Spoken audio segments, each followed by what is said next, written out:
Broadcast is now starting. All attendees are in listen-only mode. All right. Good evening, everyone. Welcome to our Bursa Malaysia webinar number 9, where we'll discuss about SMA Crossover Method. And today we are very excited to have invited Ian Tai, who is the founder of bursaking.com.my, who come and share and review to us this widely known but little understood strategy. Thank you. Welcome to join us, Ian. Right. First of all, thank you so much, Shane, for bringing. Sorry, a tongue twister. Thank you so much.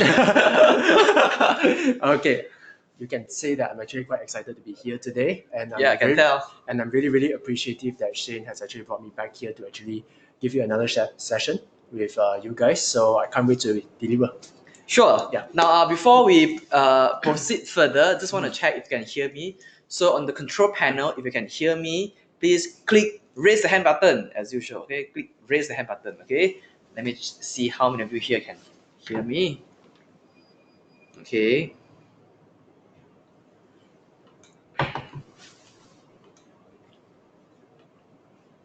Okay, if you can hear me, click raise the hand button. If you can hear me, click raise the hand button. Okay. All right, so you may put down your hands now. Thank you so much. Yeah, I got so many of you who can tune in today.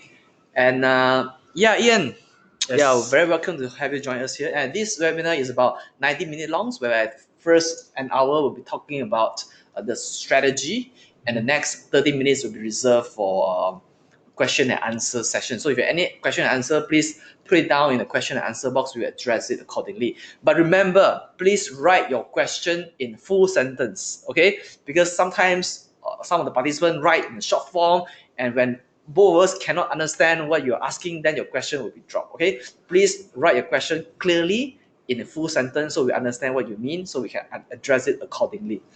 Now, first thing first, disclaimer, whatever we're going to share today in this Bursa Malaysia webinar is only for educational purpose only. In no way that Bursa or me or Ian recommends you to buy any stock. So if you decide to buy any stock or sell any stock, you do it at your own risk. Is that okay?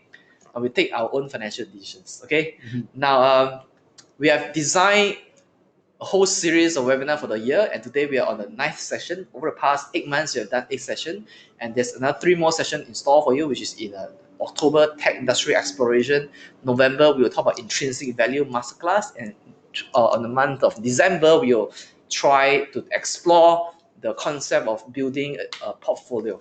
All right, so now let me introduce this very good-looking speaker next to me today. He is a founder of bursaking.com.my, which is an online research portal that he invested a lot of time and effort and money to build it, right? Yeah, it's like my baby lah. Yeah. Okay. He's also editor for kclaw.com, which is a number one personal finance blog in Malaysia, I would say. And he's a columnist of Fifth Person and also Value Invest Asia. So you have done a lot of work for these two. Would you call it media company? Yeah, you financial media company in Singapore, and he's a dividend investor. He Correct. invests for long term, and today he's going to share with us how he used SMA Crossover Method to find profitable trades. Yep.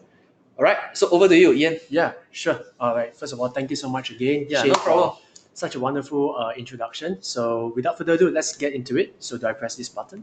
Yes. Yes. Okay, so basically, let me just give you a background of today's webinar.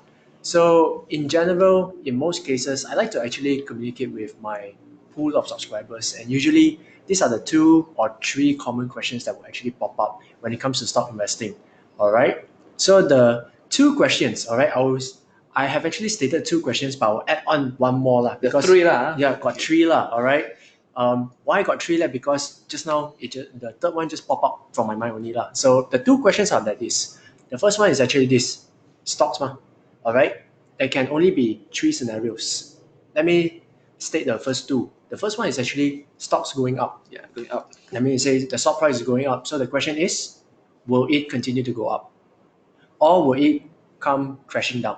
All right. It's always the case. Yeah, so usually It's usually the case lah. And then of course the second common question would be when the stocks are coming down, right?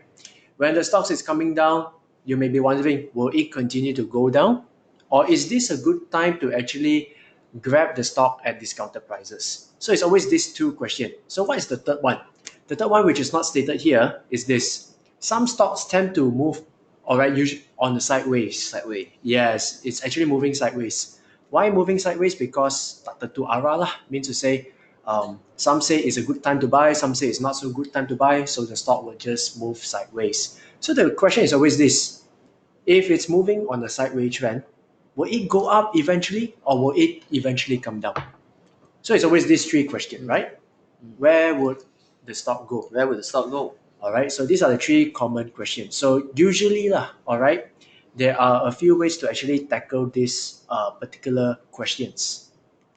So they are as followed. So again, I will actually give you two common answers that I personally found. Okay. All right. So the first one is actually this. It's called dollar cost averaging. I'm sure if you have been listening to tons of financial seminars, webinars, workshops, you may actually come across this term, dollar cost averaging, especially from your unit trust agent friends lah. What does it mean? Could you tell us a bit more about it? Okay, so I'm going to explain what is dollar cost averaging. So dollar cost averaging is something like this. Let's assume that every single month, let's say you're working, right?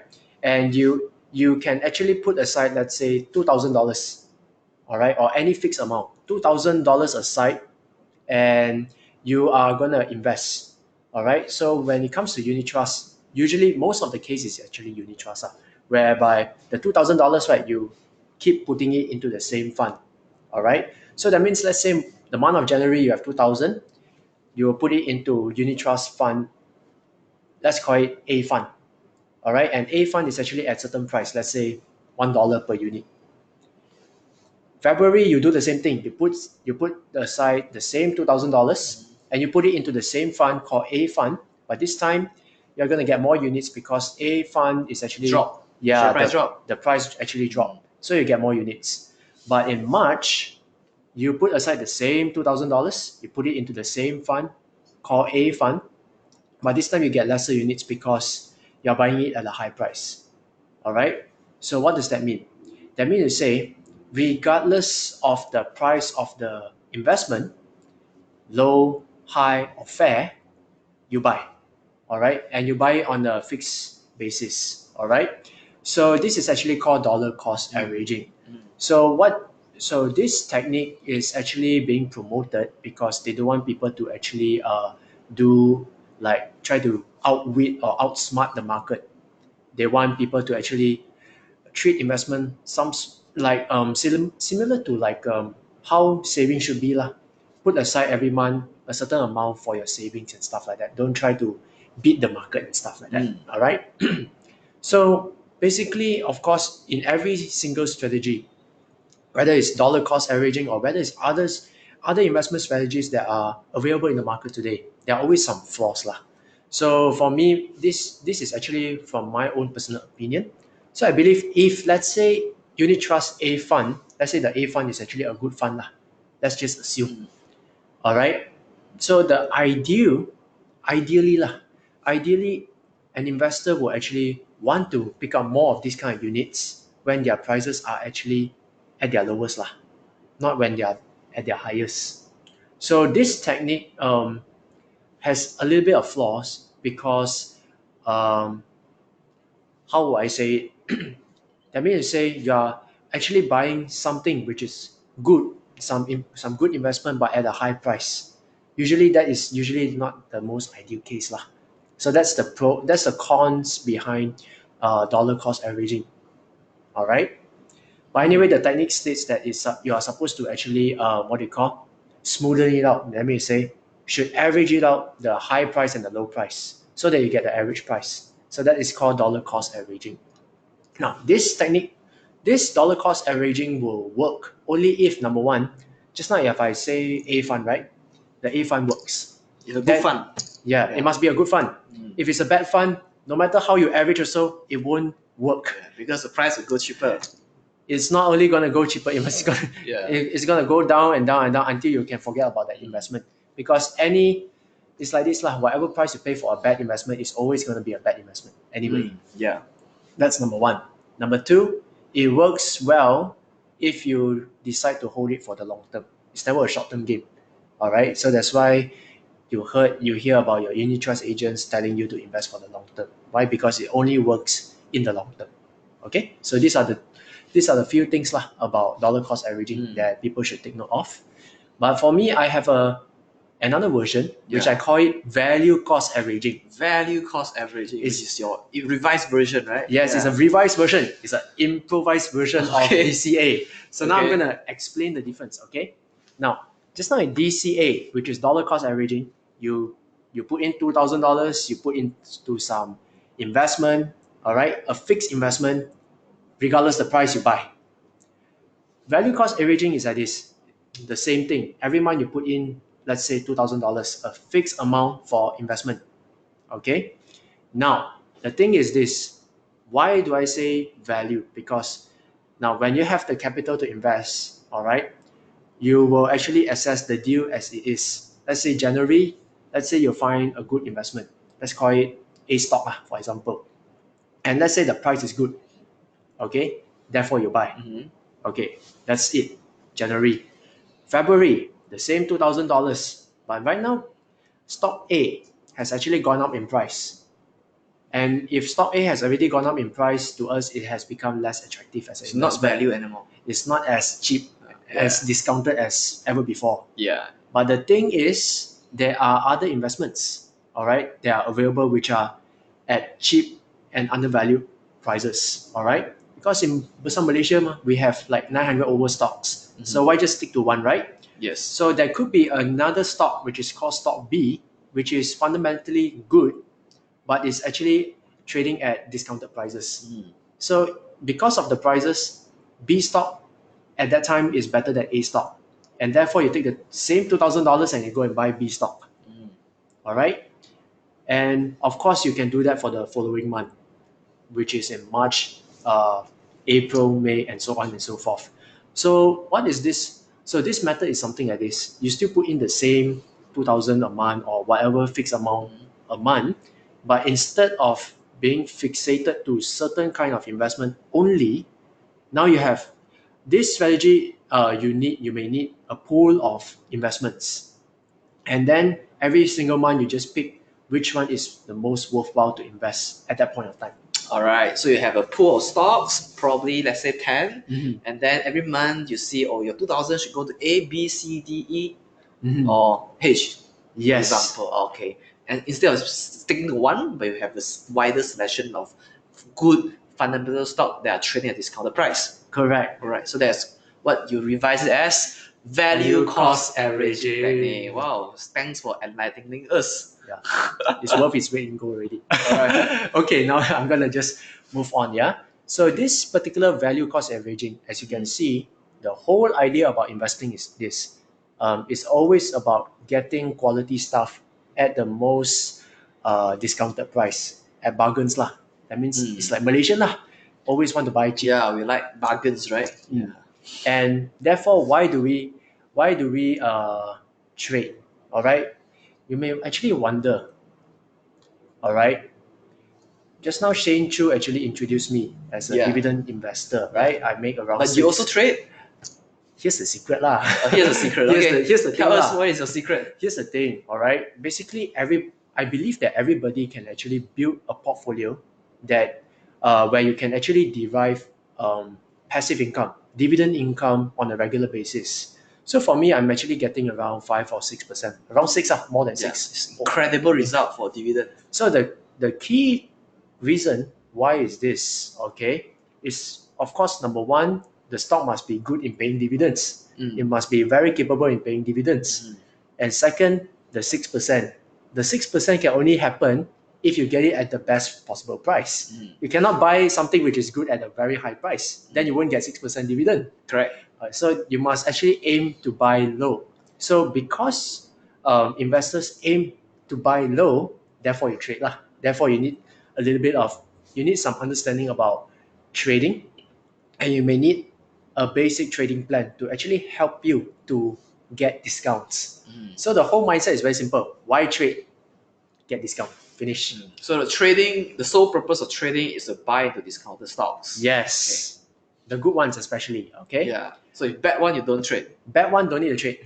Okay, bad one don't need to trade. Okay. Bad one don't need to trade. Just focus on the good Okay. ones, you still can make money one. All right. So here's the basic game plan. I'm gonna put this in as a background. Just keep it in your mind because it's very important. Because this has actually helped me. It has been a fundamental block or principle that has actually helped me to get the 6% dividends. So number one, what's a good investment deal? A good investment deal is always, it has two components: good stock, good price. Yeah, good stock and good price. So tell us, what is good stock? Good stock means any stock that grows profits consistently. All right, very Okay. simple, right? Grow profits consistently. And the time frame is 5 to 10 years, right? Yes. Okay. So why 5 to 10 Why years? 5 to 10 years? Okay. Some investors, they tend to look at the latest 1-2 years, which to me is actually not very reliable, because what you want is, you don't just want to make money. You want to make money sustainably. You want your portfolio to be resilient, and you want your portfolio to be steady enough to withstand any sort of economical or political environment. Good times, bad times, ringgit up, ringgit down, oil price up, oil price down. Every single situation, the portfolio is steady. So that's why 5 to 10 years is a good benchmark, because 5 to 10 years, a lot of things have already happened in the 5-10 years. So if the stock has demonstrated good earnings, good financial records for the past 5 to 10 years, that means to say it has actually the management or the business model is very steady, and it can actually it can actually deliver good returns to its shareholders, regardless of market conditions. So I think that's very good. That's why 5 to 10 years. Yeah, I think for 10 years, right, we could also see that the company maybe have gone through the down session, okay, the economic recession. So if the company is strong enough to withstand the economic recession, then and the profit is still growing, that means it's definitely a fundamentally very strong company. Yes, exactly. So that's very important. Must be good stock lah. So that's point number one, good stocks. Point number two, Okay. some people say good stock, but then overpriced already. How? Yeah, don't worry. Pasal Malaysia besar securities got like 900 stocks.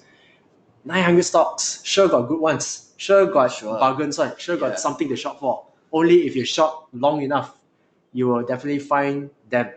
All right. Okay. Yeah. So good price means what? Good stocks at the lowest possible price. Finish. So that's good price. Okay. Yes. But the first principle must be good stocks. Yes, that one must come first. Then only good price. Yeah, cannot jump the queue, cannot jump the gun. Okay. A lot of people try to do the price first, then only find out the stock. No, it doesn't work that way. The cheap price can go cheaper. Yes. True. The company is not strong. Okay. Yes. Yeah. Before we go to the next one, let me just do a poll. Do a poll, all right. So now, or quiz huh? So on your screen now, I'm launching this. Hang on, can you see this?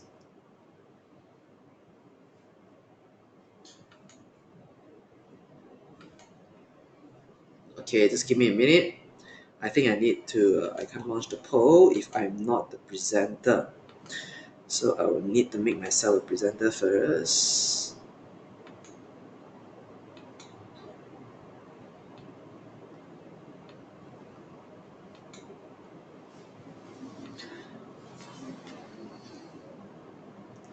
Okay, you know what? Let's keep this poll for a minute. Why don't we just proceed for a minute? Oh, okay. What am I going to talk about? We're going to go to the next slide. Okay, I'm going to move on to the next slide. So let's see what I prepared for you guys.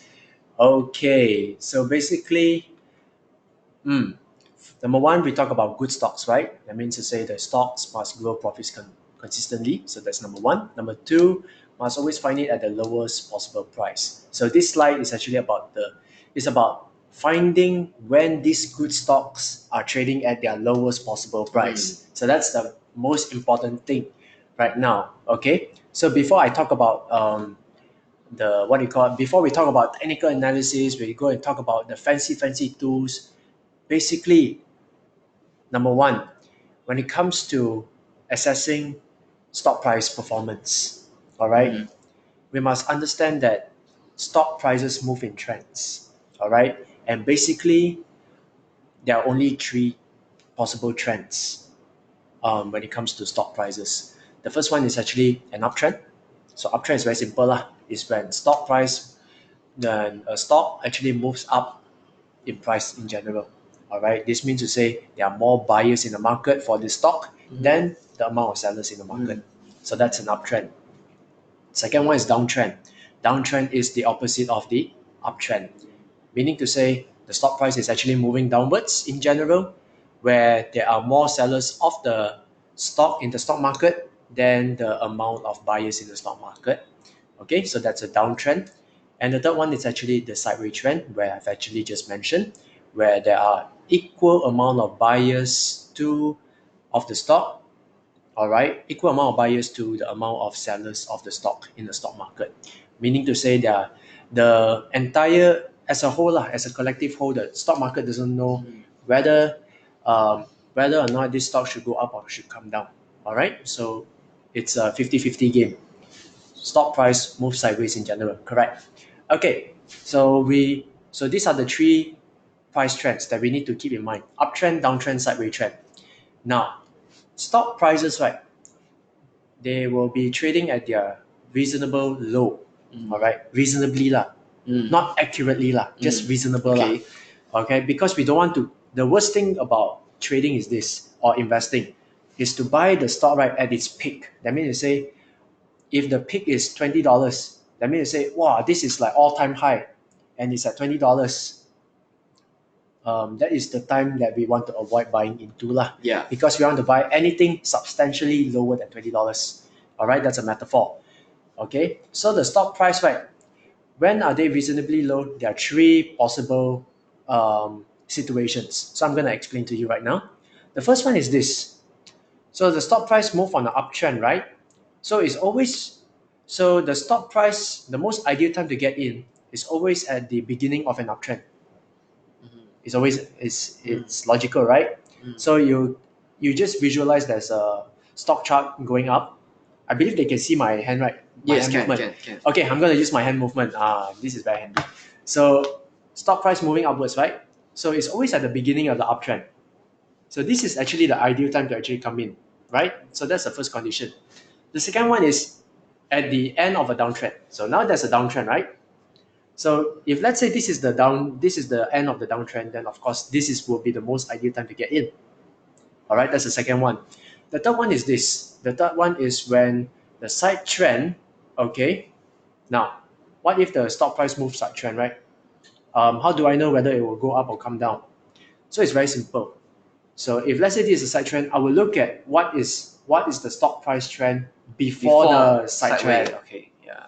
So if let's say if the stock price is actually moving at a downtrend, like that, and then it moves on the sideways trend, that means you say the downtrend has actually like slowed down, and then it's kind of like flattish, and then it's moving on the sideways trend. Most likely it may go up. Most likely you will go up lah. Most likely lah. Okay. Most likely, if it's a good stock lah, most likely. Okay. Now, if it's moving on the uptrend, and then the uptrend is like slowing down, and then it's like cannot go up already, and then it come up a little bit, but then it come down, and then it started to move on the side trend, most likely it may come down. Chances are lah. It's not an absolute truth, but it's an observation over a long period of time. Like how many samples have you observed before you come to this conclusion? Wow, you may want to look at hundreds lah. You may want to look at hundreds of stock price trend lah. So that is the end product of my years of observation lah. Okay. All right. So it's an observation. That means to say this particular theory, you may want to actually do an experiment with me, where you also do the same thing, and let's see whether what I say is true or not lah. Okay. So let's move on. When it comes to trading, it's always about observation, experiment, and it's an art. It's not an absolute truth. So if you are looking for a trading course, right, and this trader say, wow, sure can make money one. 10 out of 10 times I'm correct, right? That one it may be either a scam or a con job lah, because no one actually got it like 100% correct. All right, it's an art and it's the love of sharing. That's why we are here. Yeah. And of course, how do we determine? Now, I'm going to go back a bit. Just now I talked about the uptrend, downtrend, and sideways trend, right? So the key question is, how do we know? How do we know whether the stock price trend, if let's say it's an uptrend, right? It's at the beginning of the uptrend or already at the end of the uptrend? Yeah. We won't know, right? That's a good question. The timing of the timing of the trend. If it's actually at a downtrend, so at what stage is it? Is it at the beginning stage, mid stage, or end stage? All right. So these are the questions that investors want to know. Because if it's at the uptrend, if it's at the beginning, you may want to buy. Because if it's at the midterm, that means it has risen a bit and you've already bought, then maybe you want to hold. If it's actually going up way too high already, and you say, wow, this stock is ridiculous. The stock price it appreciated like crazy, man. Maybe you want to sell. Okay. So the identification of these trends, there are many. Technical analysis, right, is an art, and there are a lot of tools available, probably hundreds of them. No one is a master of every single one of them. Some traders, the ones that I know, they may master like 3 to 4 or 5 to 8. I do not know. All right. Nobody masters them all. All right. Everyone just pick one or two that they like or they think that they are capable of mastering, and then they just master it. All right. It's not Chinese kung fu. It's like it's something like Muay Thai like that. There's only 3 punches. Yeah. The jab, the cross, and the uppercut. But they perfect it like xiao. Yeah. I think I remember what Bruce Lee said. Bruce Lee. Yeah. You know Bruce Lee? So I think he said that I fear not the person who have mastered 10,000 kicks, but I fear the person who have mastered one kick 10,000 times. Wow. Correct. So that sums up the thing. Yes, that sums up the thing. Thank you, Bruce Lee. We'll remember you. Okay, and the technique that I'm going to share with you is called the SMA Crossover Method. Now, in order to understand the SMA Crossover Method, I'm going to break it down into a few components. The first one is the objective, why we use this tool. All right, so this tool is to identify price trend, and more importantly, the timing of the price trend. So that's the objective. Keep that in mind. Okay, and now secondly, what I would like to share with you is the definition. So simple moving average. Okay, so it's called the SMA. It's the abbreviation of simple moving average. Correct lah. All right, SMA. So I'm gonna start off by sharing the A first, then only the M, then only the S. Okay, so you reverse the order. I reverse the order a bit for your understanding lah. Yeah. Okay, why is it an average? Because this is actually an analysis of the stock price movement, and how they do it is this: they will calculate the stock prices, all right, of a certain period, all right. Let's say, for example, 40 days, all right. So you may wonder what is SMA 40, which means let's say today is what day is today? Today is Tuesday. Tuesday date. September 4th, right? 4th, yeah. Yes, September 4th, right? So they will backdate the 40 latest stock price. That means from the 4th, because trading time over, right? So we'll take the 4th, the 3rd, the 2nd, the 1st, and then backdate it to... Yeah, but the 2nd and 1st is not a trading day because it's weekend. Yeah, so we have to exclude that. Yeah, we're going to exclude the weekend non-trading days. Yes, so 40 trading days, yeah, backdate it. We will add this 40 trading days, and then we will divide it by 40.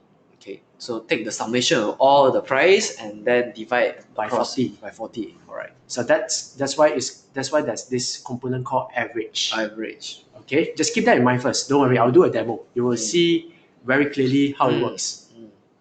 And now we look at moving. Moving, yes. So why is it moving? Because every day the stock price will move on. Like for example, tomorrow is a working day, right? It's a trading day. Yeah. So that means there are new data coming out on a daily basis, right? All right. Let's say this one, I'm gonna keep it to daily lah. Okay. We are gonna put it in. We are gonna present it in the context of a day, a trading day. So 5th September comes in. All right, so we will have to include the 5th September stock price, and then we have to exclude the 40th, the previous 40th day. We have to turn down keluar. We have to like eliminate it. All right, so it's always on the moving. Yeah, the furthest away lah. Huh? Yeah, so it's like 4th, the 40th day ago. Yeah. The 5th, and then like this. It's always on this. Okay. Okay, so that's why So we just take the recent 40 trading days data. yes, so it's always moving. Okay. It's never fixate. So Okay. and then finally, simple. So why is it simple? Yeah, why is it simple? Because number one, the calculation is simple. Number two, Oh, I see. number two, but more importantly, the weightage of each stock price. Let me say the first day and the 40th day, right? We treat all these stocks as equal weightage. Okay, what do I mean by that? Later we'll discover. All right, because in Bursa Marketplace, there's also another tool known as the exponential moving average. Okay, it's called EMA. EMA. Yeah. So why is it called E? Because what they do is the first day and the 40 day, they say that the most recent data is actually more useful than the 40 days ago data. So they put a lot of weightage here, and then they have lesser weightage here. So therefore, the calculation is a bit more complicated lah. But the overall theory is this data holds more weight, so therefore it will be given more consideration lah. That's called the EMA, which is a shorter trend kind of technical analysis tool. But in order to use EMA, you must first understand SMA. SMA. Now, I'm gonna actually give you a short demo on how this SMA is calculated. Okay. So with that, I need a laptop. Sure. But could you tell us what is crossover? Crossover is the part that I will need to explain this Alright, first. cool. Yeah. Do the demo first, then so only you need to do demo, right? Yeah, Just I let need to me, do demo. Let me make this laptop presenter first. Yes. Meanwhile, I have my coffee.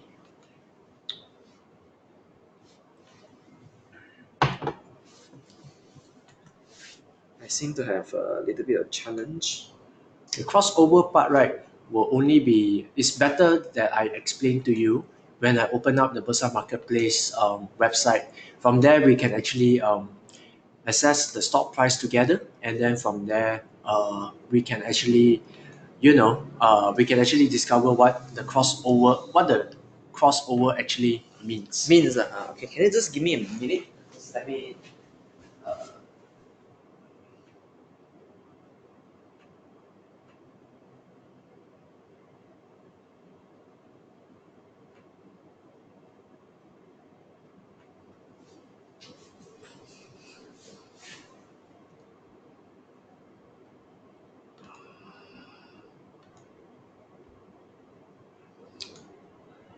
Oh, yes, of course. Meanwhile, if you have any sort of questions or if you have any comments and feedback, there is a chat box for you to actually voice your comment, right? So you may take some time to digest and see whether you have any questions, and of course later on we will feedback to you.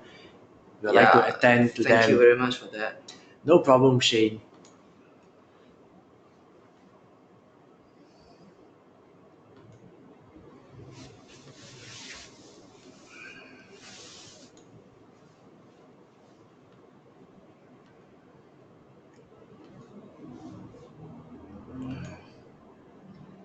Alright, I think, would you be able to do the demo from that? Yes, of course. Alright, so. Will they see my face really big? Okay, you're going to see your face really big now. So you have to tell me when exactly I should move to the... Give me a minute.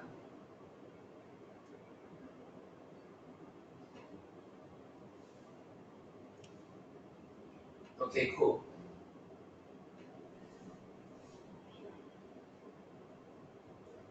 Alright, they're seeing you lah, I suppose. So, why don't we just use... Could you move over there? Yes, I'm gonna move up close so that you can see me much clearer. So now, alright, hello everyone. Now I'm gonna do a short demo. Yeah, I think they are seeing the screen. Let looking like this. Okay, so now they're not seeing my face. Yeah, they're still seeing your face. They're still seeing my face. Okay. So first of all, I need to get into. Can you speak louder? Yeah, of course. Because the mic is actually behind me, right? Yes, you're right. So now I need to go to my own email account, right? I have to. Do I need to get into my own email account or? You want to use Bursa Marketplace, right? Am I right? I need the spreadsheet first, then only I use the Bursa Marketplace. I think we just use us. I actually emailed the spreadsheet to you already. You use your email account.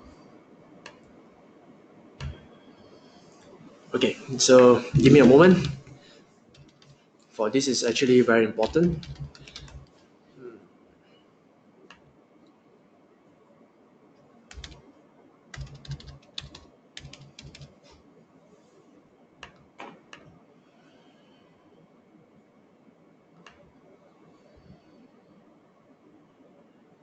Alright, I see your screen that you're logging in now. Into my own email account lah. So they will see my email lah. Tons of junk inside here. Right, just 1 second. So this I don't need.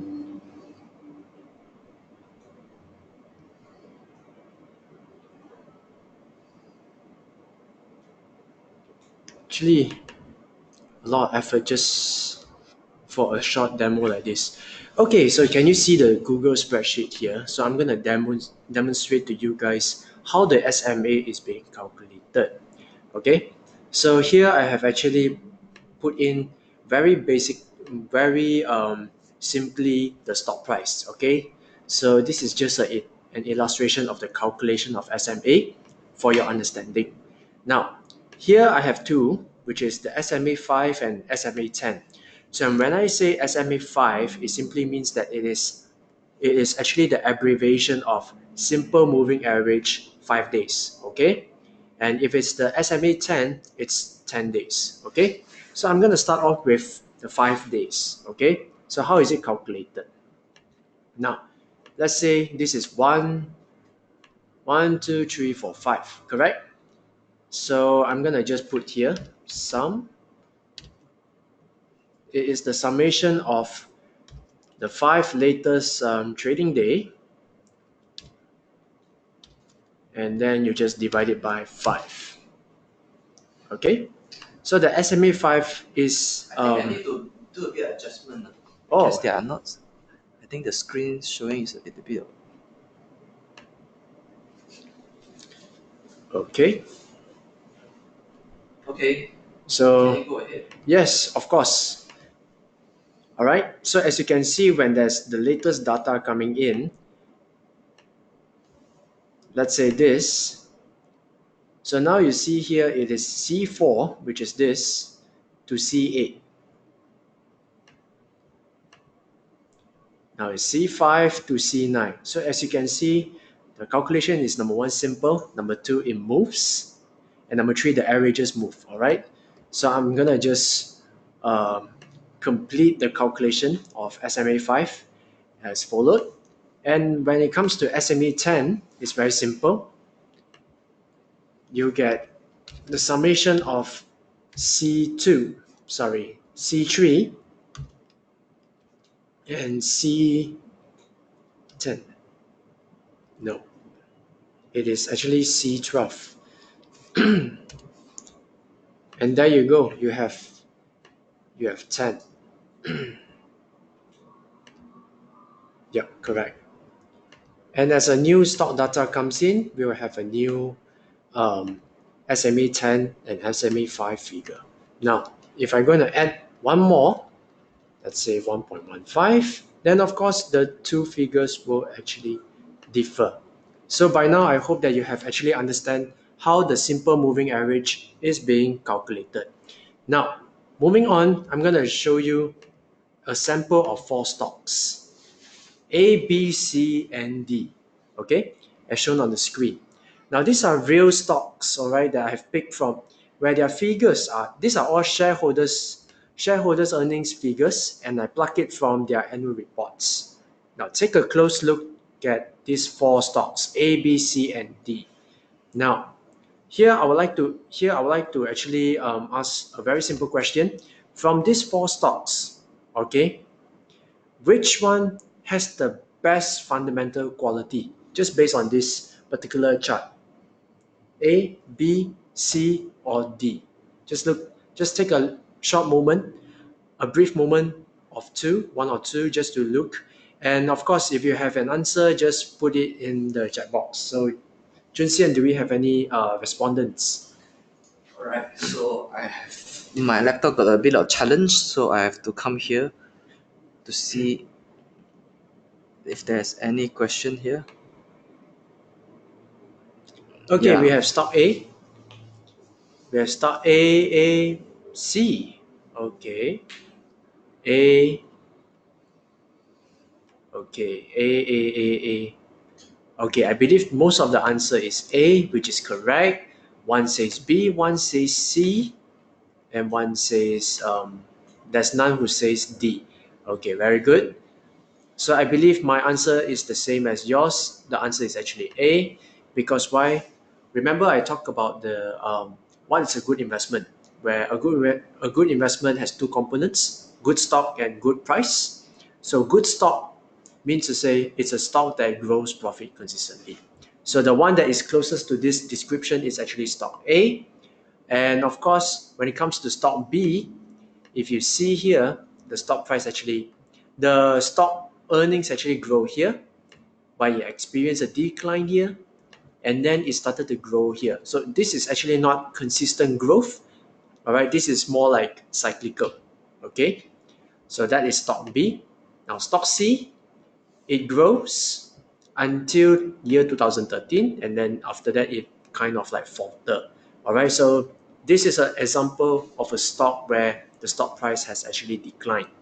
And stock D is actually the kind of stock where it's not making money. Okay, it's as simple as that. So I'm going to review to you the 4 stocks, their names. So let's make a guess. All right, Junxian, you want to make a guess? Yeah. Stock A looks like what kind of stock? Hang on, I need to come closer because I can't see. Make a guess. Yeah. Why don't you just review it? Oh no, no. We must give the honor to you. You just make a guess. Quick guess. Company name. Company name. It's a real stock. Okay. Really can't tell. Really can't tell. Uh-huh. Okay, I'm just gonna reset it. It's actually Maybank. Wow. Then stock B is actually Air Asia. Stock C is M-Way. Stock D is Berjaya Media, your Sun newspaper. Okay? That's interesting. Interesting, huh? Yeah. All right. So basically, the kind of stocks that we will do the SMA Crossover Method is actually stock A. So that is actually very, very important. Now, from here, can I actually go back to my own slides? Yes, you may. I may, Okay, just give me a moment. Yeah, Okay. Which slide is it? Was it? Okay, so this was the previous slide. I just need to make a quick, how do I say? You're at your slide now? I'm at my slides. Okay, very important. Now we are going to talk about duration of price trade. Because I have to do the demo later. Oh, you have to do the demo later. Okay? Never mind, I'm already back at my seat. So yeah, moving the mic over. Yeah. And now at least you can see me from a distance lah. All right. I'm also loving you guys from a distance as well lah. Yeah. Okay. So let's talk about the duration of price trend. When it comes to trading, the duration is very important. Okay, because when they say they are traders, right, it doesn't mean that everyone trades the same thing, or everyone says that everyone whatever they say, it doesn't mean the same thing. All right, that's what I want to say. So here I'm gonna just give you a brief introduction about the duration of trading. The first one is actually called super long term. So super long term, I won't consider that as trading lah. It's actually more for investors, for people like me, whereby what we want to do is actually to buy a good stock and keep it like forever lah. All right, because we treat our stocks like assets that where it contributes income regularly until we grow old lah, all right, until selama-lama ni lah. That's the key thing, all right, like forever.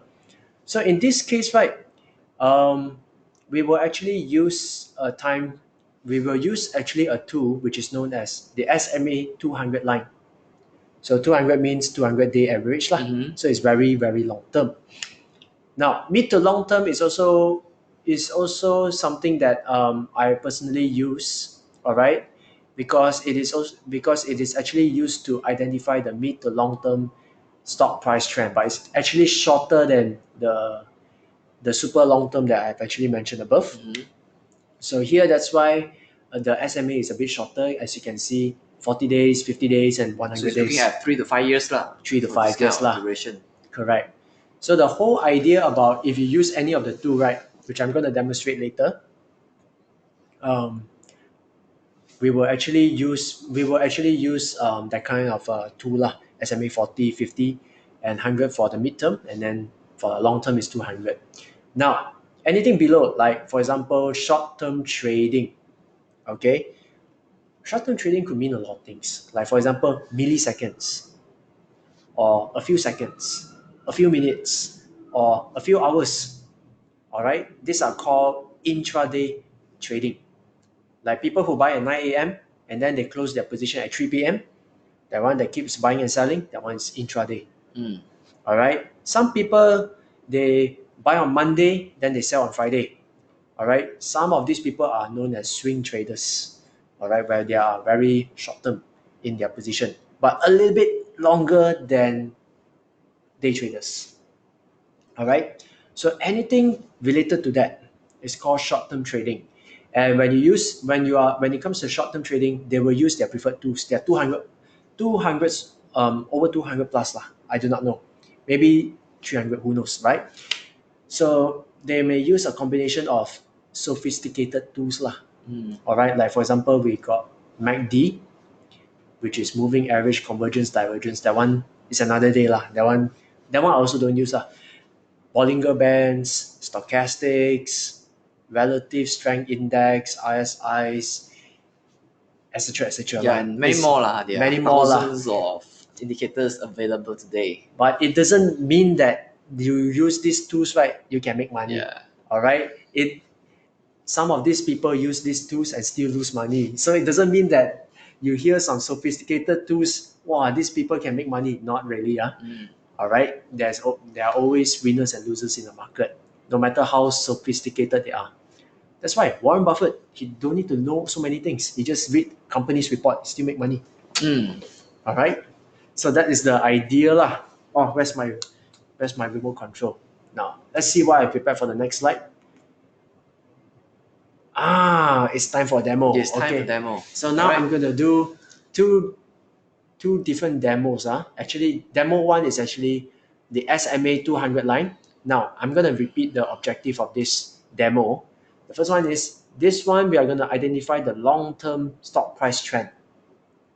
And then I'm going to identify the beginning of an uptrend, the middle part of the uptrend, and the end of an uptrend. And the same for a downtrend, okay? Using the SMA 200 line. Now, the second demo, all right, because it's concurrent lah, all right, I'm going to use the SMA 40 100 line. This one is the middle. This one is the mid to long term price trend. It's the same objective, all right, but a different twist. It's a shorter term. So I'm going to explain how you can actually use these tools. And these tools, by the way, thank you so much, Besar Marketplace. Whoever is actually doing this, fantastic. You guys have actually created a free tool for all of us to actually use. And right now I'm going to demonstrate to all of you here how to use this free tool. Now let's go and do the demo. Please go ahead.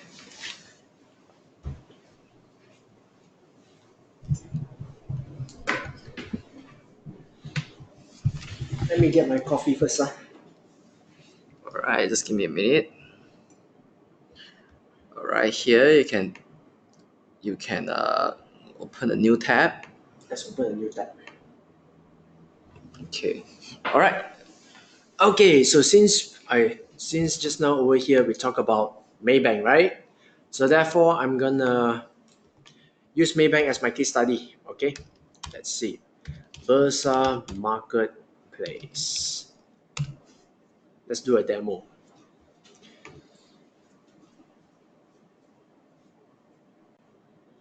Okay, so this is the homepage of Bursa Marketplace. As you can see, they have just revamped their layout of the website. Plenty of things to see. But I think the most useful part of the website is this button, which is called search button, and just do MBB and you will find Maybank. So let's just click onto Maybank.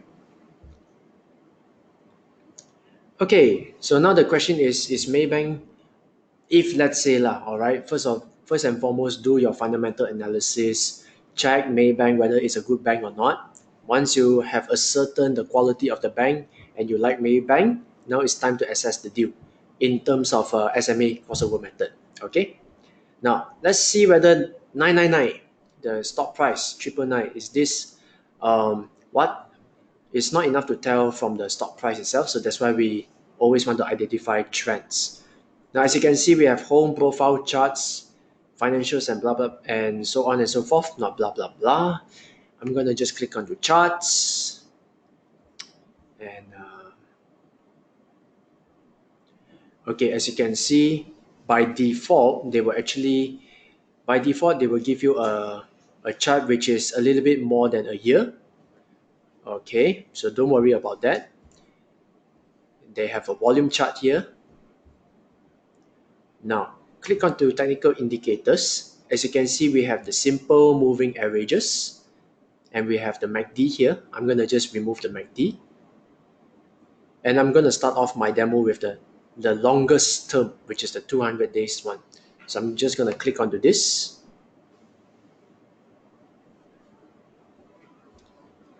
Okay, so this is actually not enough to tell. Oh, let's see.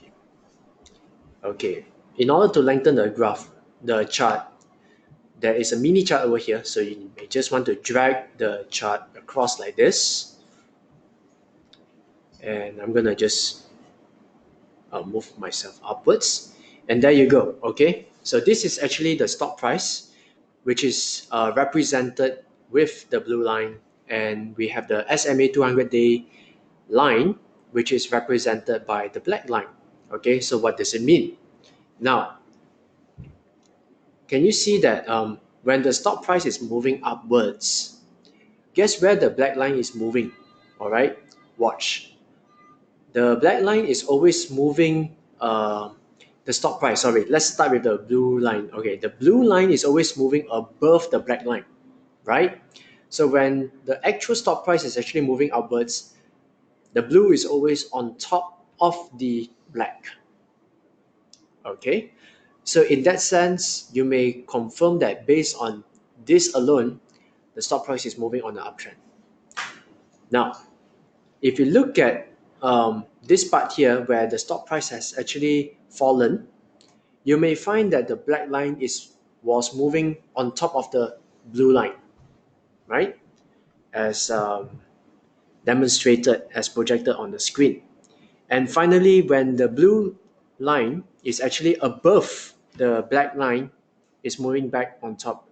It's moving back into the uptrend. Okay, it's actually very simple. Okay, so now when do we know that there is a change in price trend from uptrend to downtrend? It's very simple. So this is where the definition of crossover comes in. So as you can see here, all right, we have an uptrend over here, and suddenly the black line, right, initially it was at the bottom of the blue line. Suddenly it actually moved on top of the blue line. The black line moved on top of the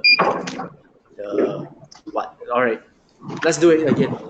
Initially the black line moved below the blue line. Now the black line moved on top of the blue line. Yeah, correct. Okay, and this is actually the crossover. All right, so when people look at this, when people see this, they will say, okay, look, it's time to sell based on this indicator alone. Okay, now when do we actually ascertain that there's a change in price trend from a downtrend to an uptrend. It's very simple. All right, just look at this particular chart here. So over here the price has been dropping, but the black line is always moving on top of the blue line. So therefore, it's always on a downtrend until here. Can you see this? This is very clearly a crossover.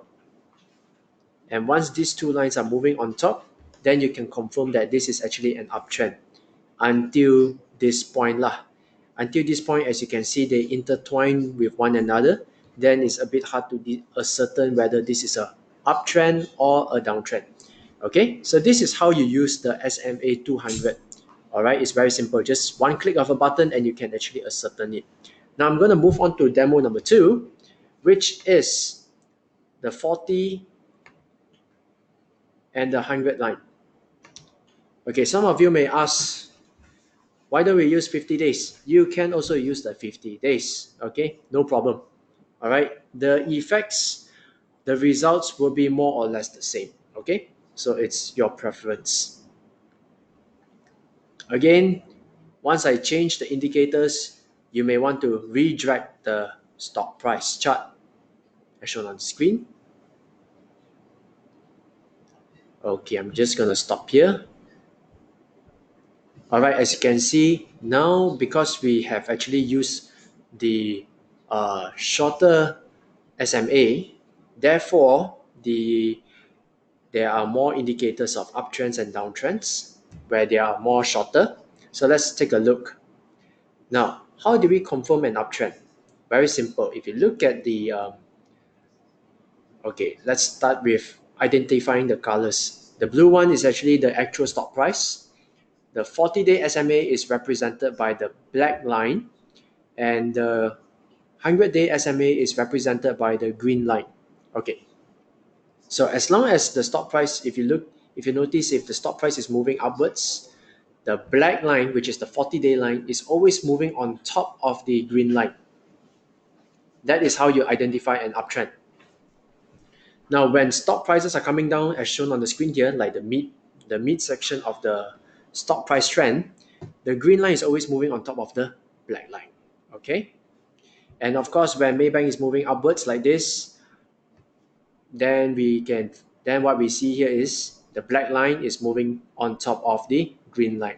So where is the crossover? Very simple. So over here, let's say you buy here. So what happened is that the black line is moving on top of the green line, and it continues to move all the way here, and there you go, a crossover. And this crossover has actually been prolonged.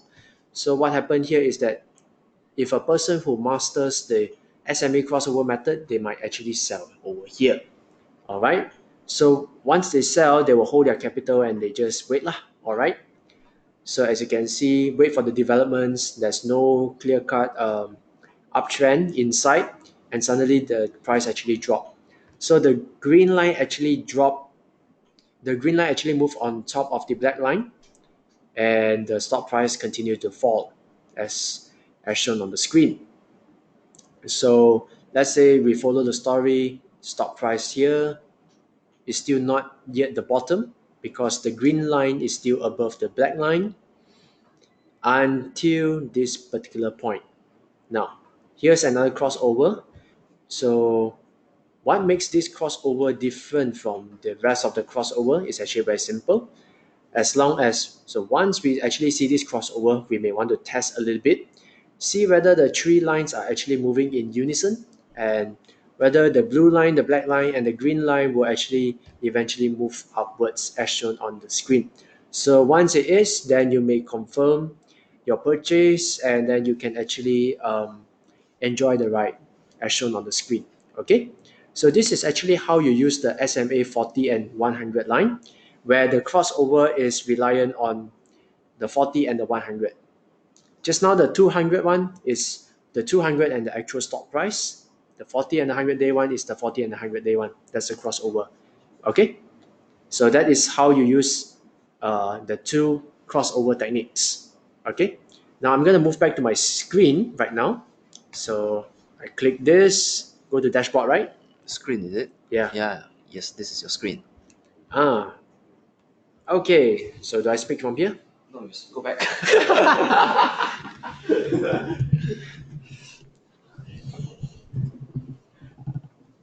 My goodness. Okay. All right. So I'm back here from a distance again, and let's move on to the next. Oh, let's see. I press this button. Okay. Just give me a minute. All right. Yeah, it's moving. Okay. So now I have actually demonstrated how SMA is being calculated. Now I'm going to share with you an overall investment game plan, which I personally use. It's very simple. All right. Let's say, for example, let's imagine today you have no knowledge or no prior experience in stock investing. How do I do? How do I start? Where do I start?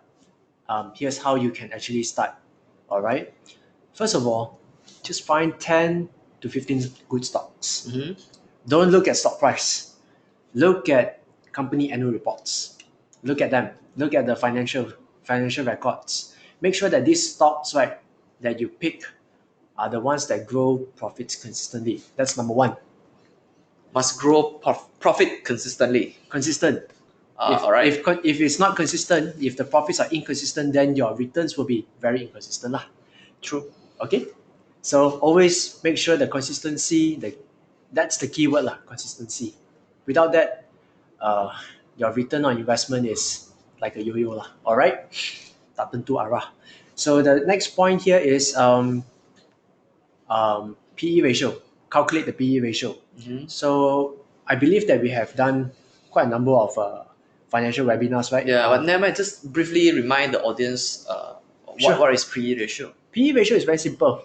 Okay, it's called price to earnings ratio. So that means to say if the stock price is 10 ringgit, like Maybank 10 ringgit, and if let's say Maybank is earning $1, let's assume lah. Of course, it's not the case for Maybank. And you take 10 divide by 1, 10 the stock price divide by 1 ringgit the earnings. Therefore, you get PE ratio of 10. Okay, what does that mean? That means say for every dollar the stock is earning, you're willing to invest 10 ringgit into that particular stock. Okay, and therefore your return should be 10%. Now, if you buy a stock at a high PE ratio, let's say 30, then of course your return will be lower. So the most ideal case is to buy when the PE ratio is low. So when PE ratio is low, that means that the share price is cheap. Yes, Yeah. that's one way to look at it. Okay. All right. Now, of course, how would I say the third one is actually very important. If you like me want to earn some dividends, because why dividends? Because dividends actually, number one, it gives you a very steady passive income. So this passive income, you got choice. It gives you a choice. Number one, you can actually spend it. All right, you can actually pay bills with it. So that's number one. Number two, you can take the same dividends and put it back into your portfolio to build your portfolio. All right. So some people say I invest for capital gain.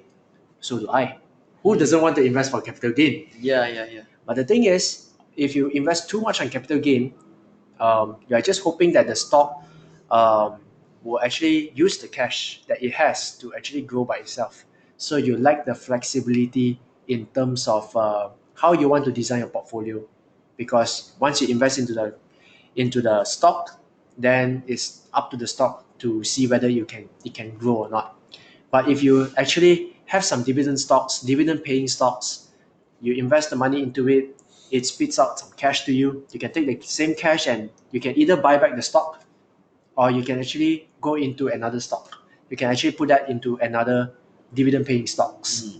Okay, so dividend yield, if you're not so interested in dividend, I would still recommend you to go something above the FD rates lah. All right, because if you're taking risk you are risking your capital to invest, right? So you might as well just go for something that is paying a little bit higher. All right, so if you're not taking risk, put your money in the bank. The FD rates I think is giving about 3.2 to 3.5%. So go for anything above that. That's the first thing that you can do. Number one. Okay, now once you have 10 to 15 stocks selected, put that in your portfolio, and then you can actually choose any of the two tools, the SME 200 or the combination 40-100 tool or the 50-100 tool, whichever you prefer. All right, practice them. Practice, okay? For it makes perfect. Your acumen will be sharper after prolonged practice. Even if you don't buy anything, practice, okay? You still become smarter at the end of the day. All right? But make sure the whole mindset is this: whenever you buy into a stock, make sure that you are seeing yourself as a part owner of a company. Don't see yourself as a gambler.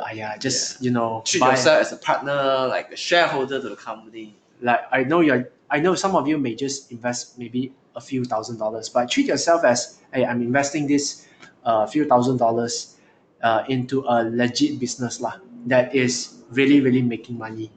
If you see yourself that way, I'm very sure that your journey as a profitable investor will be sustainably long.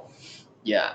Instead of taking it as a casino. Yes, if Yeah. it's a casino, of course, like most casino visitors, they go in and come out, then bye bye. See you next year, right? So there's no point. We are here because we want to grow our wealth. All right? And of course, I have actually spoken about this a little bit earlier. Practice. Okay, very important. So here I'm going to give you a recap. If it's an uptrend, if the uptrend is early, buy. If the uptrend is at its end or tail end, you can sell or you can hold. Up to you. All right. If you hold and the price drop, you can consider buying more. All right. If it's a good stock, don't buy the stock if the finances are actually really bad. Okay, because very rarely it will rebound. So anyway, if let's say you have no confidence, low confidence, you don't want to take the step, please don't go and trade. Please don't go and make your first trade or invest, because there's no such a thing called the deal of the century in the stock market. There are always good deals around. All right, so if you're not ready, please don't put your money into work and put your money into the stock market. All right, it's best to be sure about the investment before making it. Okay, understand the risks and rewards that is involved before going into it. Not sure, don't buy. If you're sure, buy or sell. Do whatever you feel is best for you. So with that, I think we can go into Q&A. Thank you so much, Shane, for sure. Thank you for your wonderful sharing. Let me just launch a poll if it works now. Just give me a minute.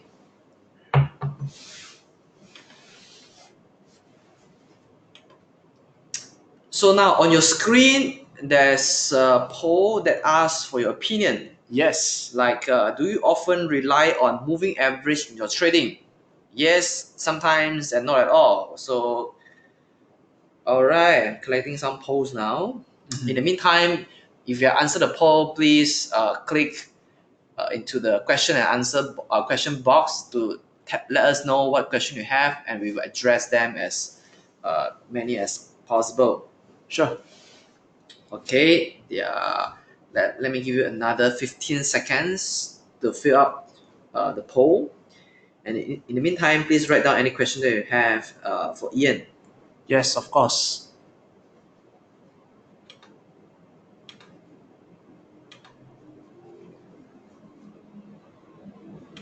All right, let me close the poll now and share with you the results. So on your screen, you see that. So there are 46% of you who say yes, you rely on moving average in your trading. 30% of you say sometimes, and then the 24% of you do not use moving average at all. So that is the poll for today. And let me go back to for the questions. So just give me a minute. Let me glance through the question now. So now the first question is, what is the recommended startup capital for beginners to get started? Oh, there's no recommended amount. Personally, I started buying my first stock actually below 1,000 ringgit. Oh wow! So I started very small, Yeah, it's right? alright. Actually, you can start very small and build up your confidence from there.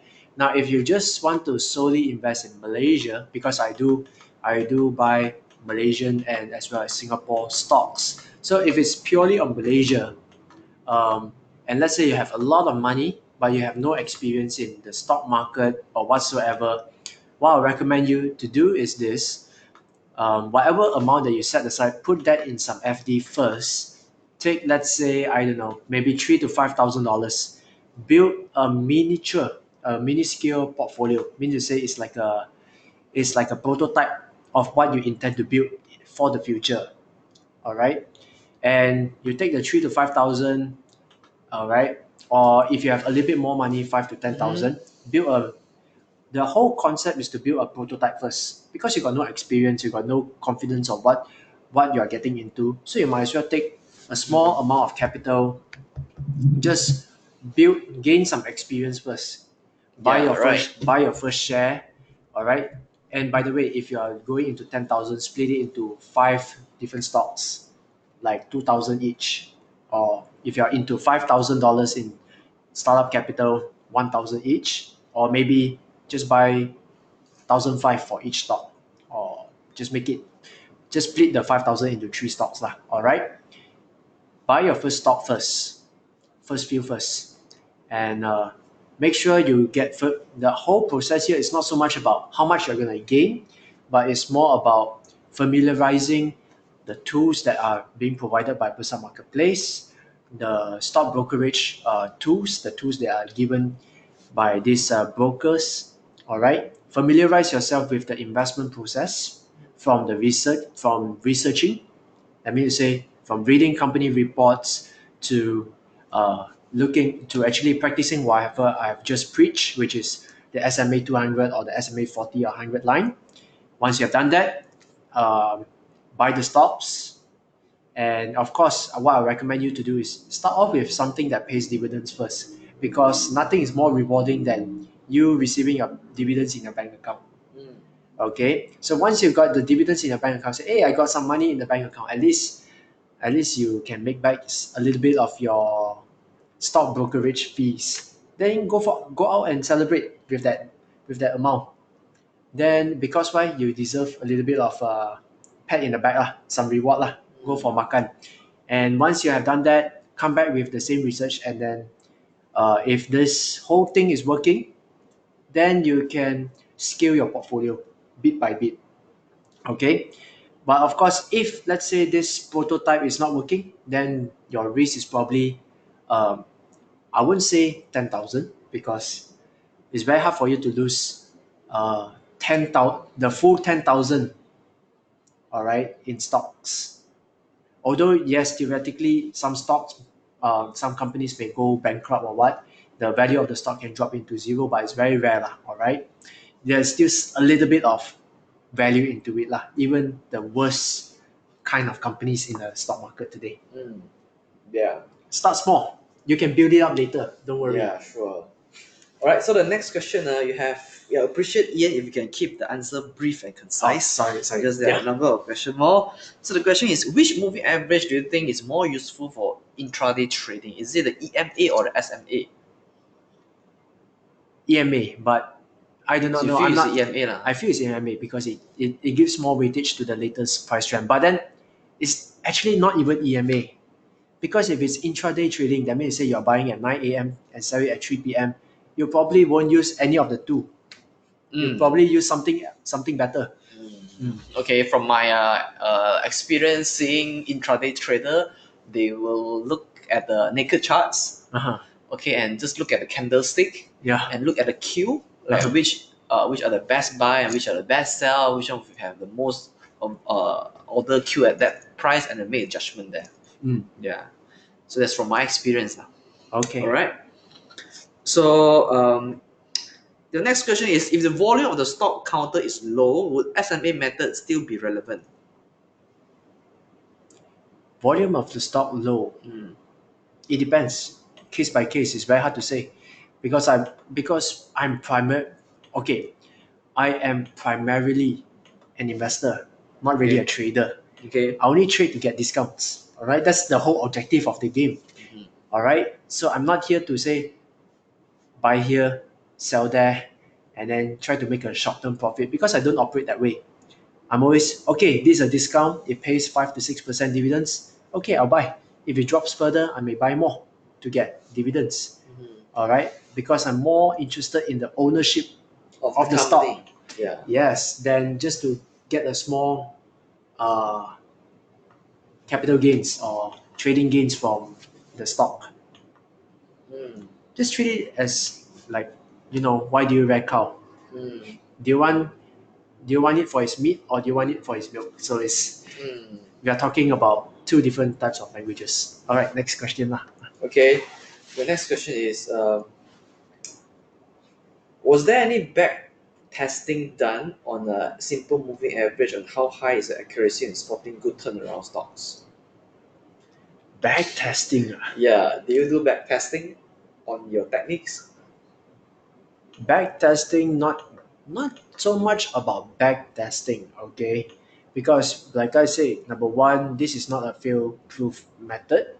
I would say the accuracy, because this method, right, is I did not like invent this particular tool, okay? All right, the origins about this, right, is actually I read a book written by Adam Khoo, and then I look at how he present it, then I just test it out using Berserk Marketplace, and then that's how I practice, and that's how I gain some insights about how to use this method. Okay, so what I could remember from the materials, I didn't not to say that Adam Khoo has written about it, but it's just something that I remember, I can recall. Probably the accuracy is around 60 to 70% lah. But it depends also how you actually do it. It's very subjective, this one. You see, it depends on the selection of the stock that you choose. You choose the wrong one, you practice the SMA crossover method for, then of course you're not getting the intended results anyway. Mm. All right. So you must find good stocks first. Then only you do the testing. Mhm. But since we talk about testing, I would like you to also, if you may, and if you have the interest, you might as well do the testing with us. I mean, take 6 months from today, practice and see what are the results. All right. Yeah. So the next question is, how to know if the uptrend is early or the downtrend is at the end? Oh, it's very simple. Like just now, the Maybank case, right? All right. Should I go back to the MacBook Air and no need Yeah. No, Okay. Just now, okay, they can see my face, right? Just yes, now, they can see you. this is Maybank stock price. Okay, this represented by my left hand, and then this is the SMA 200. So if the 200 line, which is this, is moving below the stock price, then it's an uptrend. So anything that is signifying the start, right, is you just trace it back and then you will find out this is the initial stage lah. The end is always like when the blue line crosses below the black line like this, then you know that's the end already lah. Mm. Okay, now the next question is, how do I know that which type of S&P to use? Is it which parameter to use at what situation? 40, 100, 200? Okay, for start, if you want to keep it simple, use the 200. Use the super long term. Super long term, that means they have to really think long term, like anything more than 5 years. Yes, buy Yeah. and keep forever, like how you buy property. Yeah, precisely. Use that. Use that first. No guarantee that it's success, but definitely I won't guarantee anything lah. But what I can say is this: it helps you to. It will actually prevent you from making the worst kind of investment decision or move in the stock market. It avoids you from buying high and eventually selling at the lowest. Okay. All right. So can this technique, the next question, be applicable in other instruments such as FCPO and FKLI? So that's the question. Yes, of course you can do that. I mean, So long that there's a chart, I mean, it so can be long that it's applicable, a chart. All right. And are you aware of any particular sector or stock that this SMA crossover method is especially effective? Like got 90 over % accuracy. Have you ever encountered Like one stock that you do more than 9 out of 10 is accurate. You have to depends on what stock, okay? But what I can say is this. You have not have not encountered. I will add my answer to this question. For me, I'd like to compare these two things. These two things is very interesting. Number one, I use the 10-year stock earnings. That means the shareholders' earnings. All right.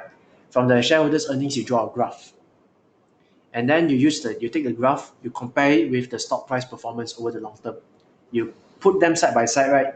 Most of the stocks that have grown profits consistently, like for example, Public Bank, all right, LPI, Panasonic, and stuff like that, their stock price is always It will mirror it will be a mirror to its earnings. Okay, the stock price will often mirror the earnings growth of the company for good quality stocks. That's what your research has uncovered. Yes, Right.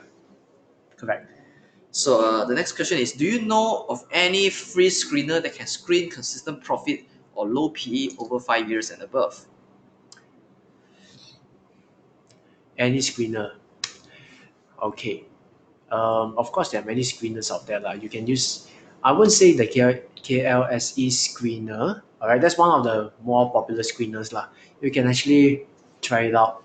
And of course, KLSE screener. KLSE screener, or who's one already? I'm not too sure whether equities tracker got or not, but it seems to me a little bit complicated. I mean to say, I'm just speaking from my own personal experience. Maybe they have equities tracker. Of course, my personalking.com.my, I do compile all kinds of data. And who else? There's this share investor. Share investor could These are the few places that I think will provide a screener for over 5 years. Most likely okay. That's what I believe. You can shop around for these 4 or 5 screeners. But more important than the screeners, I think it's still better for you to just start off with the annual reports. You don't need to go with all the screeners anyway. The annual reports is the best kind of tool. The ultimate weapon to make money in the stock market is still the annual report. Not the stock charts, not the screeners that I've just mentioned. I always go with the company annual reports. Okay, so you are the fundamental first, technical Later. second. Yeah. Yeah.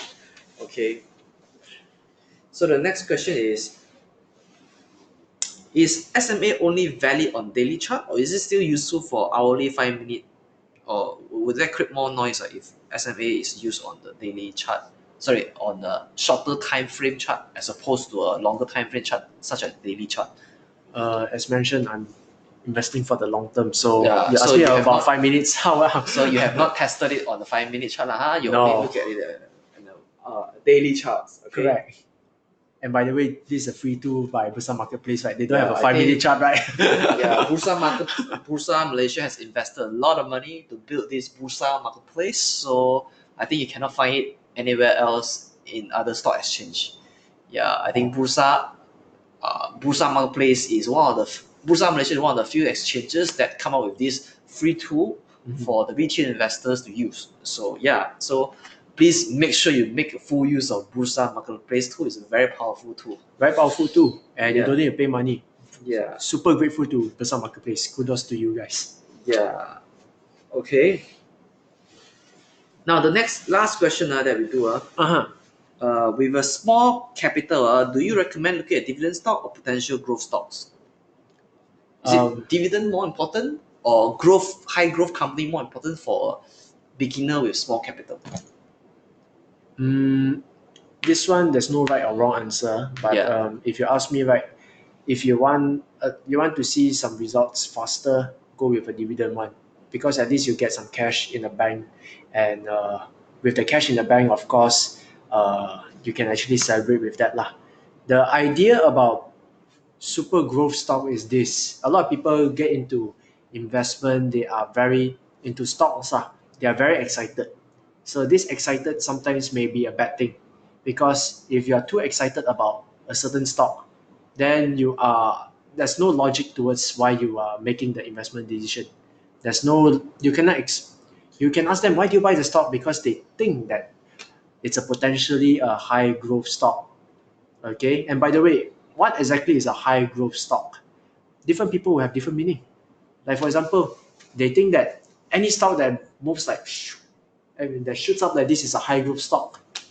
That is also not true. I mean, in my books lah, high growth stock means a stock to me lah. This is my own personal definition. A stock that has a plan, that have strategies in place to actually increase their income. That's why they are growing. That's why they have achieved better compounding wealth. All right, they have actually compounded shareholders' wealth better than other stocks. That's why they are growth stocks. All right. So again, where do you get this kind of information? Annual reports, because it's only at annual reports or quarterly reports that this information, what the company is going to do with your money in the future, will be discussed. So that is actually another tip on how to find growth stocks. In fact, it doesn't mean that dividend stocks are not growing. All right, some dividend stocks, their dividends are growing, and therefore there are demand for these dividend stocks, and therefore there are more investors pouring money into these dividend stocks, and therefore their price also go up. So it doesn't mean that dividend paying stocks no capital appreciation. Back to differ, because a lot of dividend paying stocks, actually there are not many of them. 900 stocks, right? Probably you have 200 of them paying dividends, all right, or paying dividends on a consistent basis. Okay. Now, why do these stocks actually they can actually grow in terms of stock price? Because there are many kiasu type of investors in the stock market today who are seeking for resilience, stability, consistency in their financial results.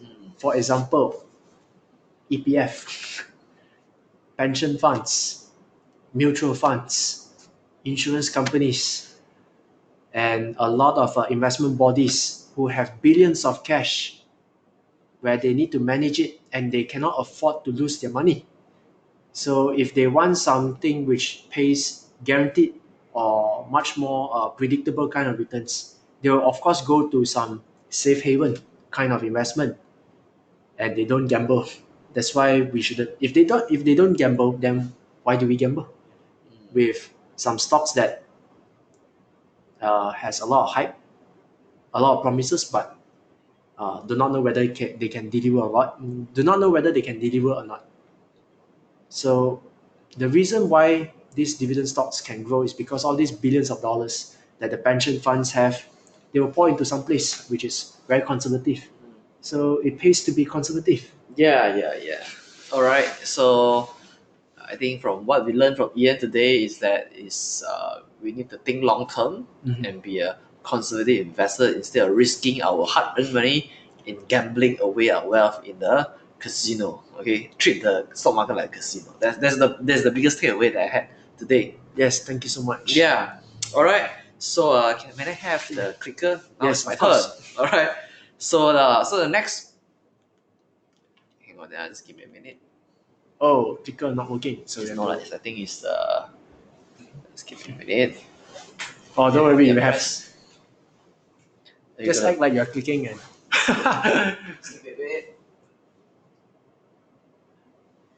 Alright, so there's a waiver on stamp duty. Just want to announce to you that if you haven't known yet, for all the small and mid cap stock will be waived for the stamp duty for a period of 3 years. And for the ETF and structured warrants, when you trade ETF and structured warrants, you are also waived from paying the stamp duty for a period of 3 years. So this will encourage you more to go into ETF, structured warrants, mid and the small cap stocks. And then we have a next webinar where we'll talk about tech industry in detail. So our next webinar is scheduled on the 2nd October and 8:30 to 10 o'clock, same time as today.